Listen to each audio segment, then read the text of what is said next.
Welcome to Paranormal Latte Podcast.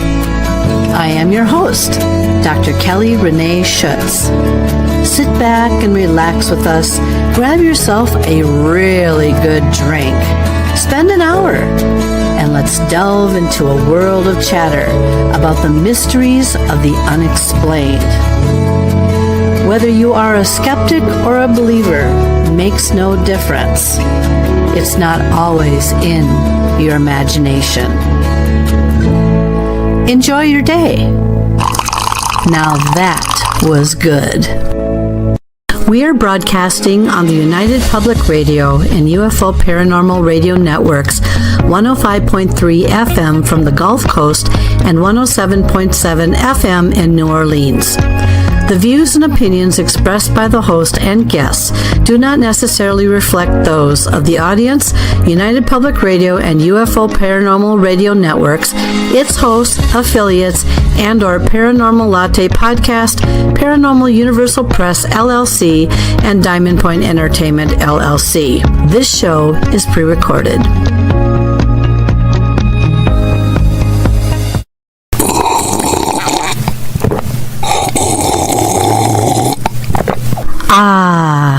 Now that was good. Good day, everyone, and yes, indeed, thank you again for joining me for another episode of Paranormal Latte Podcast. My name is Dr. Kelly Renee Schutz. I am the host and the producer of the show.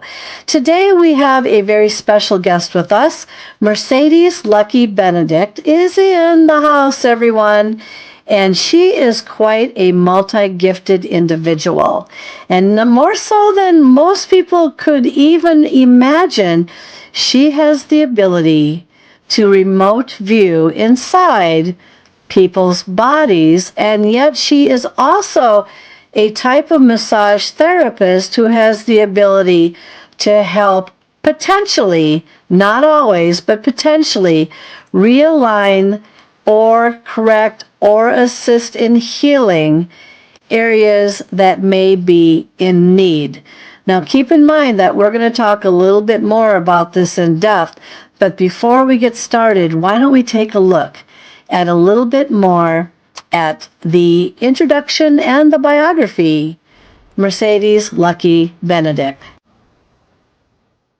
My returning guest this evening is Mercedez Lucke-Benedict. Mercedez was seen on The Dead Files on the Travel Channel a few years ago on a show entitled Damned in the Desert. She can also be seen currently on the podcast The Unseen Realm as a producer along with several host exorcists. Her personal story of extreme hauntings and demonic energies terrorized her ranch in which she lives in Arizona. Mercedez has been on numerous podcasts and radio talk shows speaking about the events that occurred within her home and on her property. Mercedez is an energy frequency healer and body, jaw alignment, cranial sacral therapist. She can feel, see, hear, and communicate with and draw spirits. Mercedez is no stranger to unsettled energy and works very hard with those around the world to understand some of the situations they are in. We had a lot to discuss this evening, so sit back as this is going to be a very unique show. And welcome to the program, my guest, Mercedez Lucke-Benedict.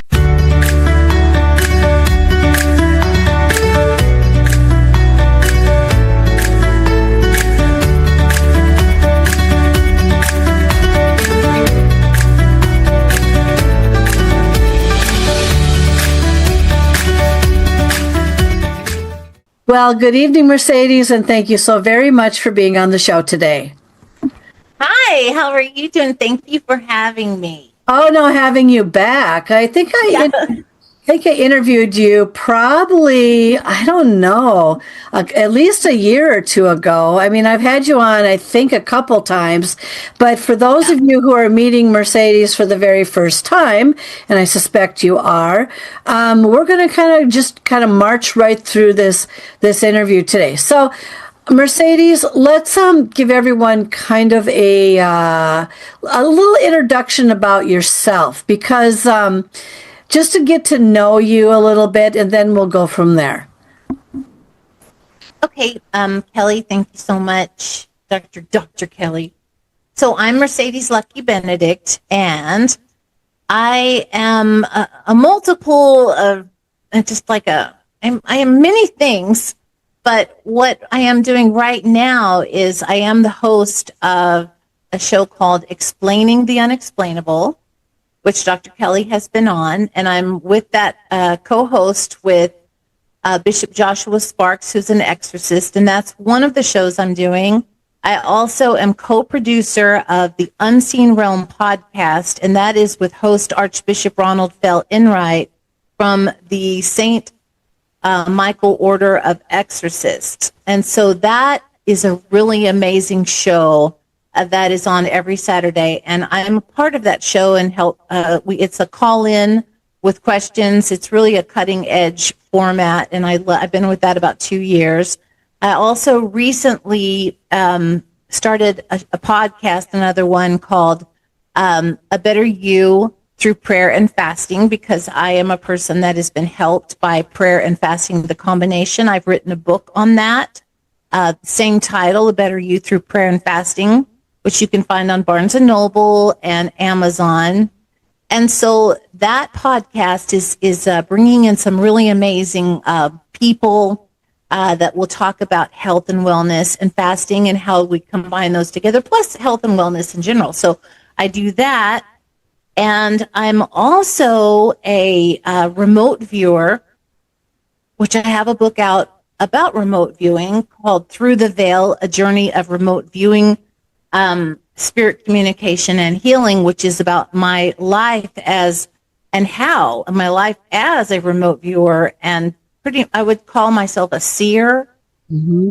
And these things happened after 2 near-death accidents that happened to me a long time ago, but it really started me on the path because as a healer.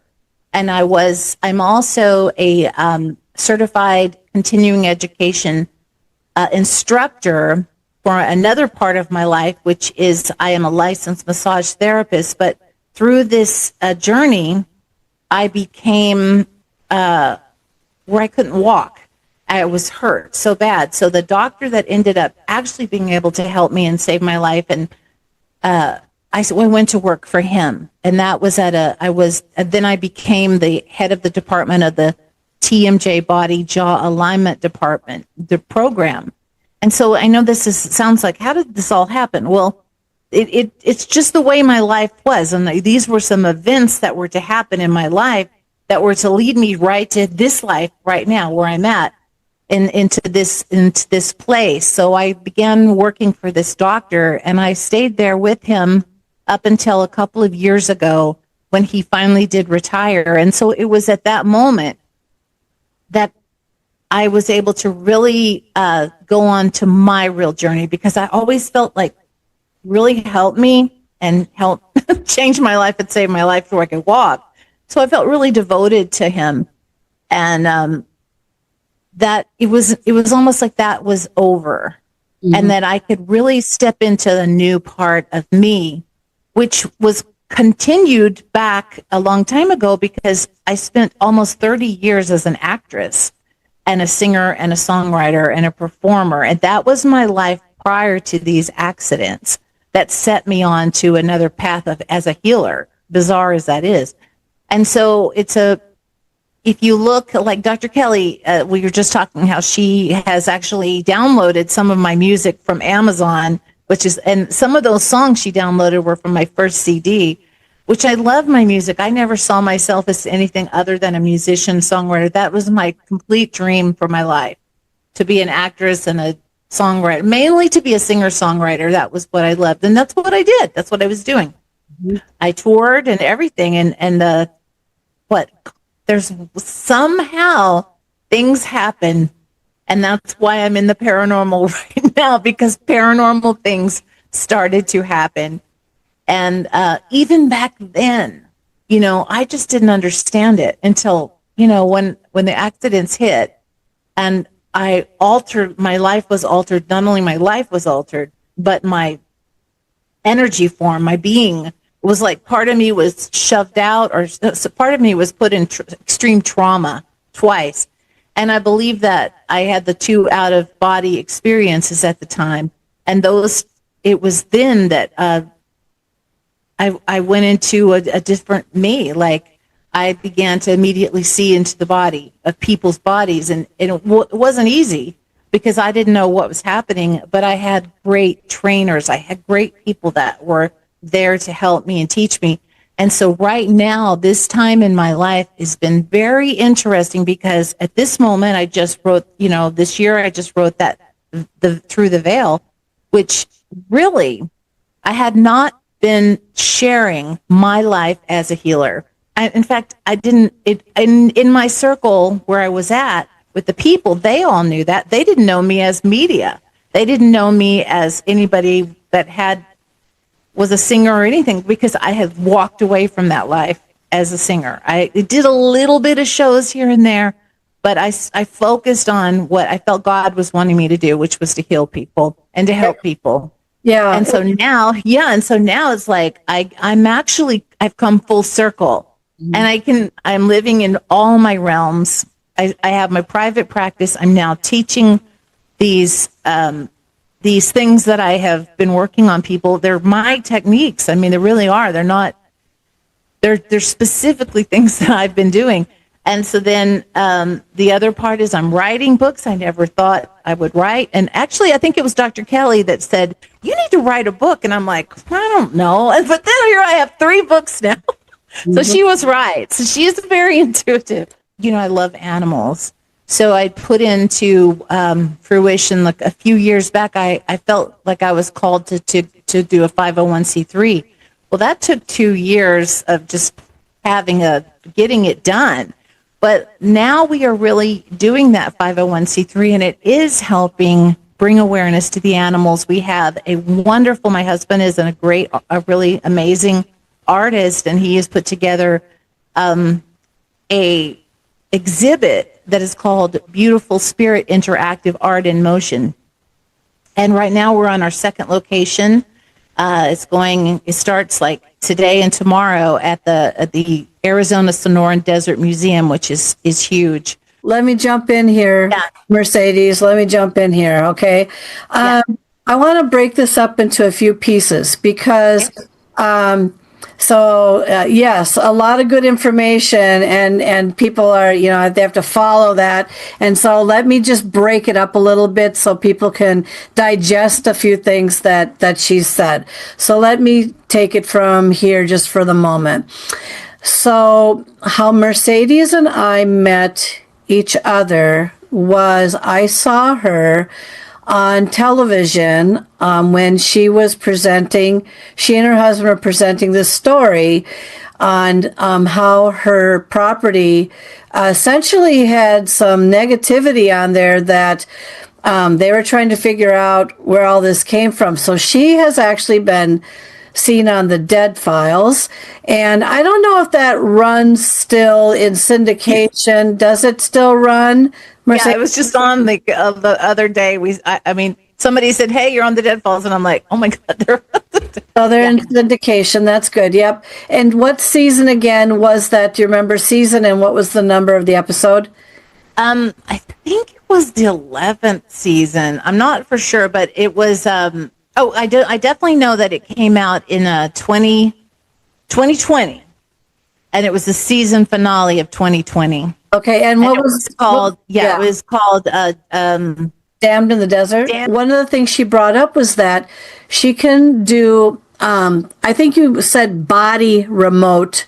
Is it body remote viewing, or is it also physical structure remote viewing? Which one is that? Pretty much all of it. So I can tune into people's bodies, and also I can go into so like today I'll have a phone session, and and the person's in California, so I will be right there where that person is, tuning into their body, find out what's happening, and I can help from that. I can either work on it or work on the issues, or a lot of times this person in particular likes to ask a lot of questions, and he actually likes to talk about extraterrestrial connections too. So it depends on whatever's happening, and I have to go through my protocol because if it's just me, I won't do the right thing. I mean, I'm just talking, but I have to, if I go through my protocol, then I'm able to tune in and see whatever it has to be.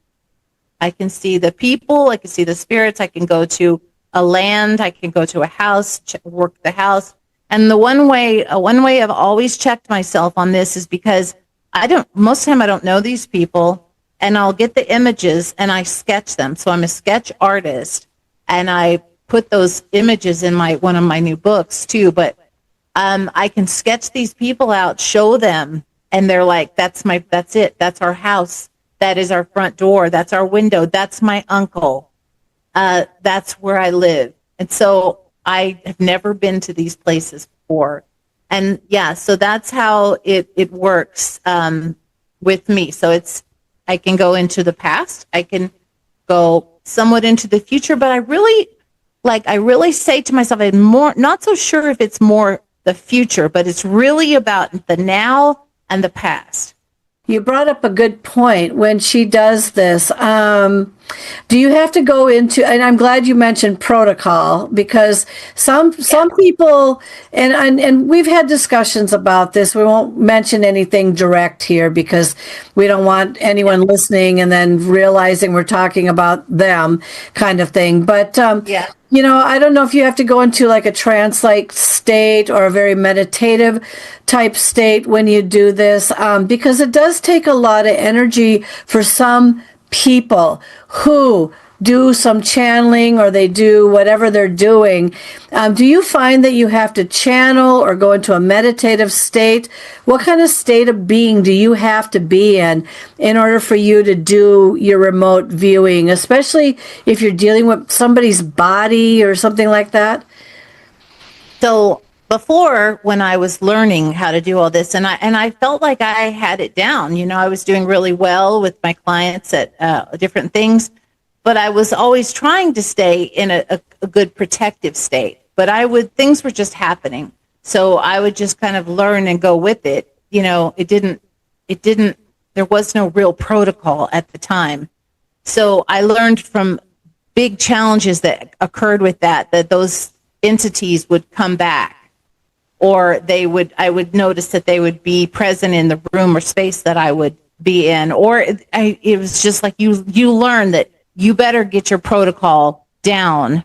You better get your protection on, or there is going to be bad things happening. And I was already starting to deal with bad things on the property ourselves. So these have been some things that have been set in stone. One of the main things I learned was through the Ho'oponopono teachings, and I really love that work too, was I learned that prayer and those protocols. So I use the Lord's Prayer and I use the Ho'oponopono prayer always. And part of what I do is, I guess I'll say it, I work like as a universal law enforcement investigator. And this is my first time to share this, but why not? Whatever. People could think I'm crazy or what, but it's what it is. I believe that there is a universal law enforcement and team, and we can, but that's what, there's the other story combined to my story from what had happened about 15, I don't know how many years. It's been a while, but it's weird how something happened to me at a weird time in my life. And then I found out that the same person that had happened from was the same Ho'oponopono person that I had re-met later. And I started to work under her. And so it was like, what is the coincidence on that?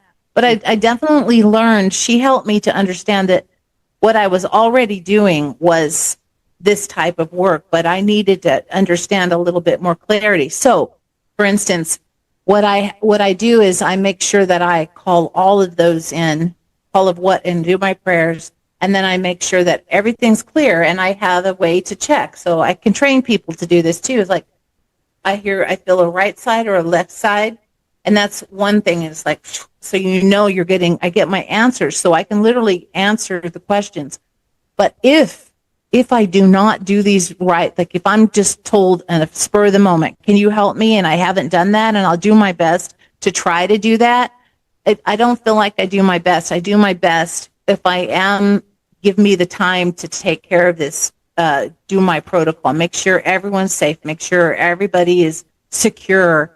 And then that's when I do my best work. I have tried to help people the other way, but I just feel like, so for instance, there was a question with you, Dr. Kelly, we had talked about once, and it was like a spur of the moment thing. Another thing is a lot of times people will ask me about another person, helping another person. But one of the protocols I learned on that was you really have to have that person's permission too, because we don't want to actually kind of, you're going in, it's a protocol in spirit.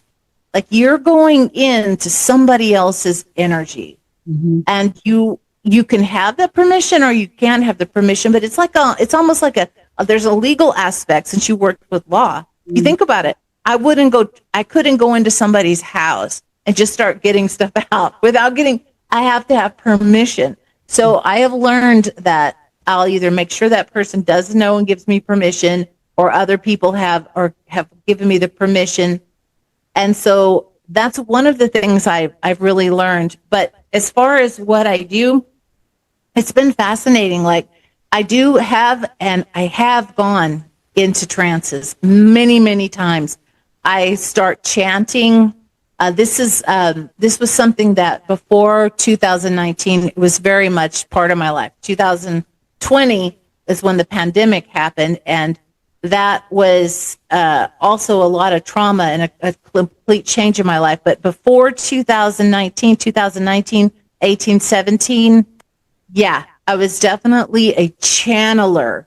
Like they would verbally come through me, and chanting would be part of really amazing. Actually, I thought sometimes the other day I was driving in my car and I was trying to get down this new song that I want to finish writing. And I had been fasting, and all of a sudden the sound just comes out of my voice, like the chanting came out to the music. And I'm like, oh my God, that was just about 6 weeks ago. So, but it's a high frequency. I can tell now. See, before 2020, I could not really tell what was happening, if they were good or bad. I thought they were all good. I did. They weren't, apparently. So now I have like some sort of sixth sense or some sort of sense in me that, or maybe it's my beautiful spirit. She's very much aware and protective. And so if anything comes near me, I immediately get this crazy feeling inside of me, or I see them, because I see them anyway.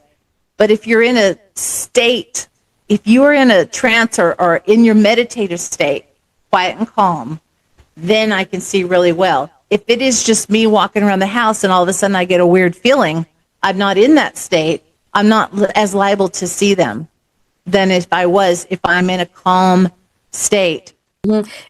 Question. I know people are probably wondering about this.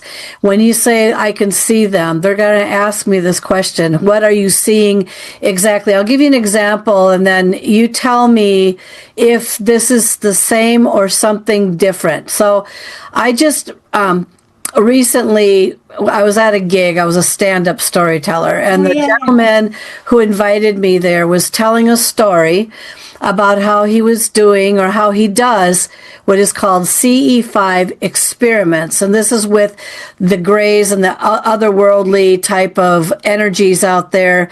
You know, people go outside, they do this thing. And he did tell me, he said, there was a time, and I'm just trying to make a connection here to see if this is the same thing, Mercedes, with you. He said there was a time when he was doing his experiment outside with a couple people, and all of a sudden, out of nowhere, he was surrounded by translucent grays with the very big almond-shaped type eyes, those big black eyes. He could see them kind of in a translucent manner, but he could see the eyes more than anything. And so they surrounded him and whoever he was with. And I never did get a chance to ask him what happened and how long did they stay for and all this. So people are probably trying to make it a connection here. Was this anything to do when you say them or see them? Are you talking an otherworldly, translucent type of figure? Are you talking about the grays? Are you talking about something else? Who are you seeing exactly? I see all of them. I see originally what I was seeing was like I really saw Put like your things microphone up. coming up veil. Put your I microphone up. oh, sorry about that. Okay. So like I see things like originally it started where this is right after the accident. I could see in the body clearly, like all of a sudden you like a person's hand or arm.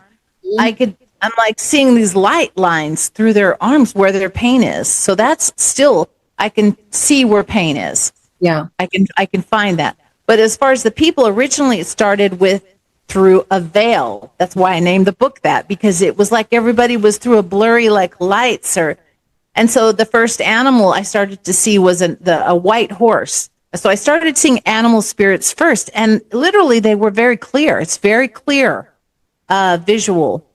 And I started seeing the spirits of people like it's a movie, like in a movie screen. And at first it was like I was seeing them in a movie, like all of a sudden I'd be like catapulted into a forest or whatever. And I'm like looking around and like there's a Native American there, which we're right in Native American land. So that was something I saw a lot, still do. Then all of a sudden, instead of, it took a while, but all of a sudden they started looking at me. They would turn their heads and look right at me. And I'll be like, wow, they see me. And so that went on for a long time where all of a sudden, like, I mean, groups like these people would be riding horses and you're just like watching a movie and then they all stop and look at you. So that was some of the most interesting things that were happening. And then, so as far as the extraterrestrials, I just feel as if like originally I think some of the things that were happening was there was some sort of type of group, not like a group of energies. And when I was being worked on, I would be like kind of not being able to move for like 4 hours, but I was very conscious of the time and like not being able to move. And I could feel energies moving through me, and it happened repetitively, day after day, certain days of the week. And I got to be where I could understand, like, oh my gosh, okay, that energy just crisscrossed this way, back and forth. And then the next time, that same energy I'd feel that. So I started to realize these are separate energies working on me. Then there would be another one where you'd feel a different pattern. So my first, it was like a revelation of learning patterns of energy. And it was all very slow process. But the patterns of energy, the patterns of visual, they all came at different levels. So by the time I got through with the patterns of energy I could feel, then I realized they were a spirit. Then it was almost like I got to go to the next level. That's how was a very interesting slow start. And the whole thing was coordinating with the physical work I was doing with the doctor. And most people were like, well, how are you doing that with the doctor? It was a very unusual place. I was in my own room, in a really beautiful room. It's a rural, remote location right outside of like town. So, but it was a real huge office, a wellness center. But our clients were very unique. We had many, many clients, but they were very much people that would actually literally fly there from other countries to be there at this office. And so they were not just your average doctor's office. And they were very intuitive people. A lot of them were very psychic. A lot of them were healers. A lot of them were monks. A lot of them were, the people like the actual Native American Cherokee medicine men, or just people like that were coming and being my clients. And so I learned from each one of them too. I was able to just have a really one-on-one with a lot of people, crystal people that show me how to really work with crystals. And that became a big deal because I learned with the crystals how to elevate that light, to make that light go through to do psychic type surgery on the people I'm working with. And that's another thing I just love that. I love that work. I love working when I get to actually work on people like that. I really feel like I could have just been happy doing that the rest of my life. It's so rewarding. And it's just like you're right in there with spirit. They're right with you. And it's just a wonderful feeling. So that's why I wrote through the veil, because I wanted people to even just have a tiny piece of it to understand it. And I'm sure that there will be more, me being able to take a chance talking like this. Thank you. I get to talk about it. You know, I have a question for you. Also, so my grandparents, well, on my dad's side, I never really understood. Maybe I do now. Maybe I never will, because I never asked them. So they used to go, or maybe they're just cheap. I don't know. They used to go to a touch doctor. Okay. Yeah. So I want to talk a little bit about that and in the connection. And I also want to talk about with you maybe the types of people or situations that might not work so well, because Mercedes and I barely touched the base on any of this, but there are certain individuals, not everything can be probably corrected. So, but the touch doctor thing, let's talk about that first. So my grandmother just barely mentioned when I was a really young kid that they never liked to go to doctors.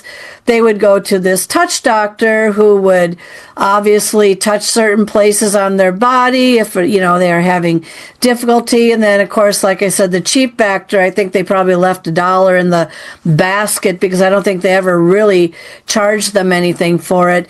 But is there a difference between what a touch doctor is and something that you do in the practice that you work in? Well, that's an interesting question. Okay, so I believe that, we call the touch doctor, that would be a person that has the healing abilities. And I mean, let's face it, this is something that is gone through time and space. Every country has people that have been healers, or the people that have that amazing touch. We actually all have these abilities. It's just, how do we enhance them? So a lot of people don't charge. If you're a healer, you do not charge, a lot of them. And I think, and I always have that quandary, like, should I even charge people? A lot of times I don't charge people, but then now, in today's world, most of us we can't do trade by, hey, let's have some fruit, give me some eggs, those days are not really here anymore. No. So I think people do understand, and a lot of times, so I'll get back to that question though. But yes, so I think the touch doctor and what I am doing are very much the same. I think that, like I said, we all have that ability. They probably were running the hands over them, like the Ho'oponopono, the Native Americans, all of those people, they all have someone in there that would lay hands on the people. Mm-hmm. And I just think that, again, I think we all have those abilities, and part of the training sessions that I do, or part of the new classes that I do, incorporate all of that. How people don't know. There's a lot of people that call it Reiki or whatever. Sorry, just making noise. I don't know if you can hear him. Sorry. Oh no, we're good, Mercedes. We're good. It's canceled out, so you're good. Okay, good. So a lot of people will say, well, I'm a Reiki master. I'm Reiki. And I'm like, so I got a lot of those Reiki master people throughout the years. But what I figured out was, once I took one training or two training of Reiki, but it's the same thing. Okay. I don't need to be a Reiki master to do what I'm doing. Nobody needs to be a Reiki master to be able to do this. Yes, there are some methods that they're using. Yes. And we all have ways of teaching, but we all have that ability. So the one thing about that one is there's something about, it's all about symbols and things like that. Well, I mean, I've never had to see symbols to be able to help anybody. And so but I can see what's in the body and I can match that up, or I'll get the message, this is what this person needs. And so then I used to just get up and start, when I was working on a person, and just jot all these things down and say, okay, well, I'm hearing this. Why am I hearing this? And I'd write all these notes. And so then you go back and you try to figure out, well, what did that mean? And sure enough, they always matched. So I knew that they were coming through me. All of it was just the beginning process. So I think it's really great that your grandparents did that. And I really think that people should still look to find those people that can do that. yeah, you want to make sure there are people with bad intentions. There are people that aren't of the highest intentions, and I wouldn't want them working on me. You know, you can see, like, if this is like a person that's doing something you don't feel like is like part of their normal life, or they're smoking pot, or they're doing, well, I mean, not so much that, but you see that they might be doing other things that are just not the cleanest life, then yeah, you got to watch out for people, because that kind of healing could go into your system too. So I try to be really clear and clean.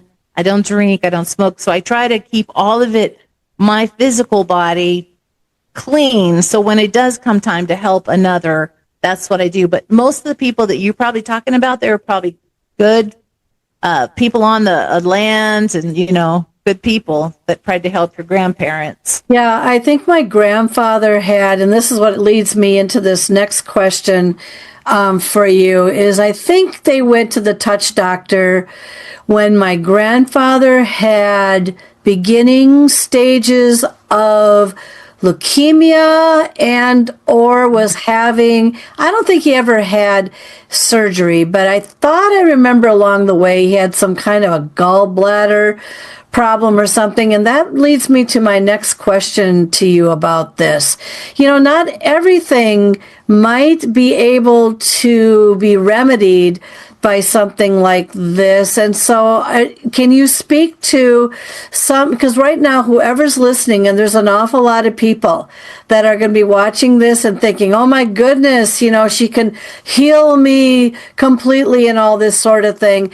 Are there some people that aren't good candidates for this type of work? Because I don't know if you can really heal everything, especially if it's so far gone or so far advanced into something that it's not necessarily. Because my grandfather, yeah, he had the slow leukemia, but unfortunately he died of the slow leukemia. And as far as the gallbladder thing went, I can't remember what the end result was, or if he just simply lived with it. I don't know. How do you speak to those people about who might not be a good candidate for something like this? That's a good question. And it reminds me of what happened when I was on with George Norrie, that brought that memory. Cause when I was just on there on Coast to Coast, I had a lot of people that called me and they're asking me, can you please help me? And can you have a session with me? And, some of it wasn't about healing, but they were asking, what about this? What's in my body? So again, I have to be in my protocol. I feel like I have to make sure I know when I'm, you know, clear and accurate when I actually do something that serious. So what I find, though, with people is sometimes, sometimes if a bone is broken, a bone is broken. If an accident is already, if an operation has already happened to a person, say, like when I work on a person and they have had a knee replacement, okay? But yet that knee replacement is still fine, but it's affected something else within their hip. And so I'm working on the physical part.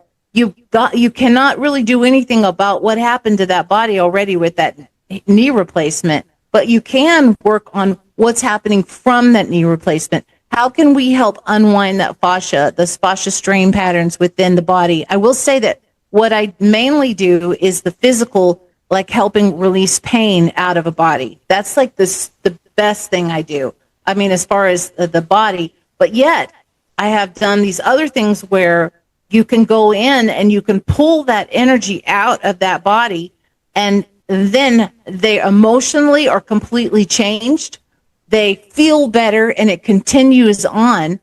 I have known people, and I have not worked on anybody with cancer or anything, but I have known several people that have been healed from cancer by doing this type of work. Dr. Adrian Finkelstein was just on the show talking about how in the 80s or 90s, I can't remember which year, but he was given the diagnosis to not make it. Like he was going to not make it. Mm-hmm. But he took that and he used his energy and knew how to do that, work on it, and he healed himself from cancer completely. Yeah. So who might not be able to do this is people that have something that's going on where they just can lose the doubt. You really have to have complete faith. I mean, it's not easy to have complete faith in a lot of these things. But the fun thing is just trying to give you that opportunity to try it. And then once you try it, then you're like, wow, I do feel different. Like, it's just amazing to me. So I think the people that don't benefit the best are the ones that are, if they are on a type of drinking alcohol, drugs, I mean, things like that. I'm always, or if they do have a lot of unwanted energies attached to them. You and I were talking about a particular person the other day, and when you were talking about this person, I was seeing this person. I don't know this person, but I saw connected to him like 3 or 4 different types of weird energies, people connected on through this guy. Like, he's got like 3 or 4 different energies streaming all around him. Well, he's not doing well. Okay, this person. And so it's like those type of people, you have to get that off of them first. It's like steps. Everything in my life has been steps. I like to get, I mean, I've had that stuff on me. I know. I mean, people would have thought I was a goner. People would have thought that I was never going to make it out of some of the things I've gone through. But I have, because it's just whatever I've learned, or is supposed to be my journey to do that, I guess. But you have to clear off that stuff, and then I have to tell people. Sometimes I've told people that I work with, and I'll work with them over and over, but they won't stop drinking, or they won't stop partying. And I say to them, you have to stop that. If you want to get out of this major depression, or you want to get out of this and change your life and alter your life, that life that's waiting right there for you, that I can see them a beautiful life for them, if they do not be able to release those things that are holding them back, which is hard. It's hard to do. I've had to tell a couple of people that I cannot keep working. You need a psychiatrist. You need a real counselor that is really equipped to help you deal with this or this, because there's certain things like I try my best with people, and I work with them as long as I can, and until I have to say, I can't work with you. Right? We need to, maybe, like for instance, there's a person that it's been almost a year, and they've recently recalled me, but I do know from a friend of a friend of a friend that this person has actually made steps towards taking responsibility for some of the things that was happening, why he or she wasn't able to step forward and move on into something where we could really do some good work on. It's not just about the physical. Some people really want to just make their life. I mean, how can we adjust your life? How can we help your life to be better? How can we see what it is that you're supposed to actually be doing? I feel like part of my mission is like there's so many people that are lost.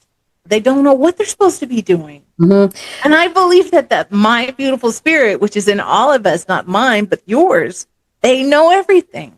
You have a connection that knows every step that you're supposed to take.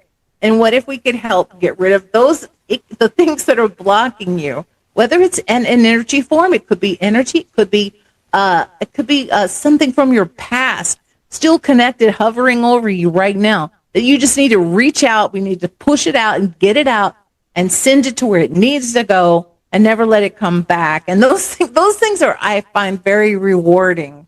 Helping people. The one thing that she brings up a good point, though, on is, I could count on 29 hands how many times I've had, even in my own past, something like the black cloud that hangs over your head, and you can't seem to get rid of the black cloud. Well, the problem is it depends on how connected you are to the black cloud. I mean, some people are married and in bad, like divorce-like situations. You've got where you have children. Well, you're probably going to be attached to this black cloud for a long time. But, the thing is, it's not necessarily And you bring up a really good point. Sometimes it's hard to get rid of the black cloud, but this is easier said than done, everybody.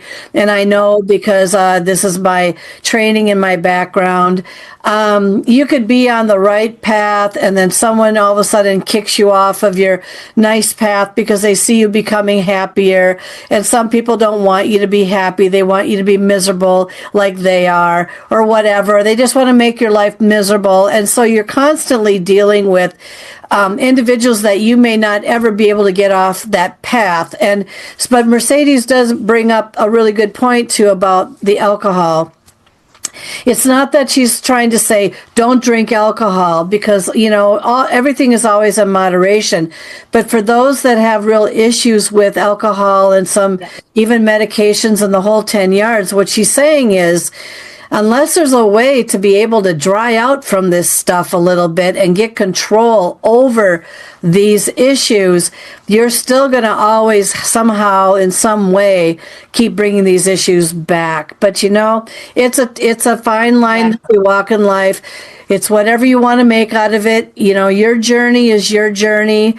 But at least we have helpful individuals such as Mercedes who can actually help maybe make things just a little bit better, or at least help you understand how to reroute that energy in you. And so, Mercedes, on that note, I want you to, and we'll have to have you back again on everything. And this was a very fast hour, but this was an excellent discussion regarding her abilities to be able to not just remote view or to see if there's something wrong. Now, one thing you got to be very careful of too is that even though Mercedes does a very exceptional job at what she does with her remote viewing, she can't always that shouldn't stop you from a CT scan or an MRI or something that might actually confirm some of these issues, because the thing is we know how expensive everything is these days. We know that. But don't use Mercedes as a crutch for something else that has to have further diagnostic effort. Would you not agree to that, Mercedes? Oh, definitely. In fact, the whole time I worked for Medicine Wheel, it's an integrative team. So I worked with all kinds of medical doctors, but the chiropractors and the nurses and different things. And I still do. I still recommend those on my private practice, because we do need to get those scans. And I learned the hard way myself, because I didn't think I needed to go to the doctor. And when I started to get really sick in 2020, 2019, 2021, during pandemic, I wasn't going to go check my blood. But it was when I finally did check my blood, I realized that I had the diabetes too.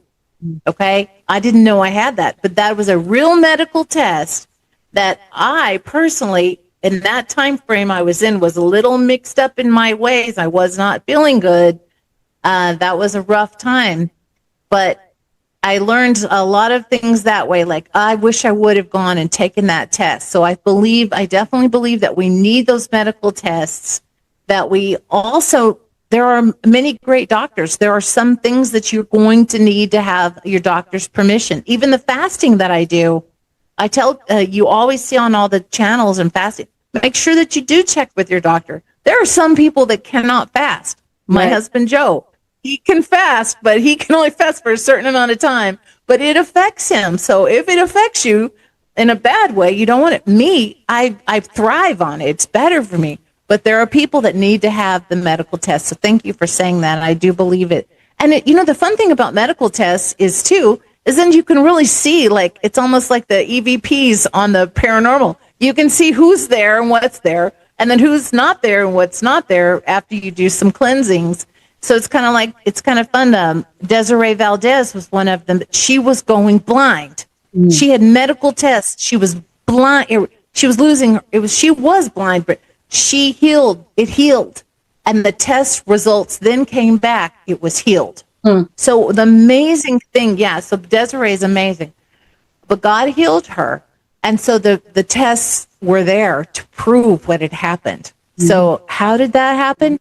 I don't know, but it's great to have those tests because you can have the proof of like what's there was there is now gone. Mm-hmm.